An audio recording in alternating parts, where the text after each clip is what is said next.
Pouvez-vous nous parler du phénomène napoléonien? Alors Napoléon, c'est surhumain en fait, c'est ça la grande question et c'est ça la grande fascination qui exerce Napoléon sur tout le monde, c'est que personne n'est comparable à Napoléon, personne n'a jamais atteint le niveau de Napoléon dans aucun domaine, sauf peut-être éventuellement la flûte traversière. Mais le Napoléon, il est, d'un point de vue militaire, il est très largement devant tous les autres conquérants, tous les autres généraux que l'histoire mondiale a connus. Il y a une étude du MIT qui le démontre mathématiquement. Napoléon, en termes d'administration, de réorganisation, de mise en place d'un pays et de restauration de l'ordre, il est inégalé. Il va faire le code civil, il va en termes de libération de population, il va faire le code civil, il va libérer le monde entier grâce à ce code civil, puisque c'est l'égalité de tous face à la loi, c'est une révolution à cette époque-là.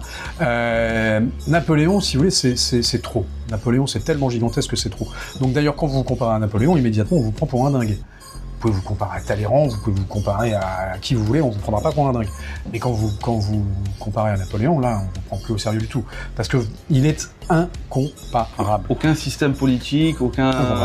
Il n'y a aucun équivalent de l'histoire mondiale. On le compare avec Alexandre, on le compare avec César, il est très au-dessus de tout ça, très au-dessus. En termes de réalisation, en termes d'héritage, en termes de succès, en termes de... Il y a aucune comparaison possible à Napoléon. Il n'y en a aucune. Et d'ailleurs, Léon Bloy, qui avait écrit L'âme de Napoléon, lui, elle est assez loin en pensant que vraiment il y a quelque chose de divin chez Napoléon, qu'il y a vraiment quelque chose de messianique. Il est vraiment porté par des anges, il est vraiment porté par des dieux, parce que son parcours, ses réalisations, son héritage est tellement gigantesque pour un seul homme, en si peu de temps, et c'est pas possible. Il y a quelque chose qui nous échappe, il y a quelque chose qu'on n'a pas compris. Il est possible que dans ce parcours un petit peu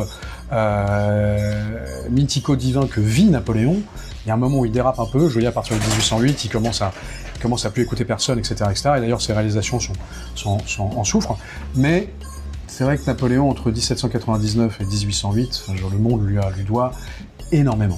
Est-ce qu'il a apporté notamment à la France toutes les France, bien sûr, toutes les fameuses masses de granit dans lesquelles on vit aujourd'hui, bien sûr, le Conseil d'État, les cours du prud'homme, le Sénat, le Front Germinal, oui, le Front National, la brigade des sapeurs-pompiers, absolument tout vient de Napoléon, une rotation des rues, mais ça, la liste est connue, elle est presque infinie.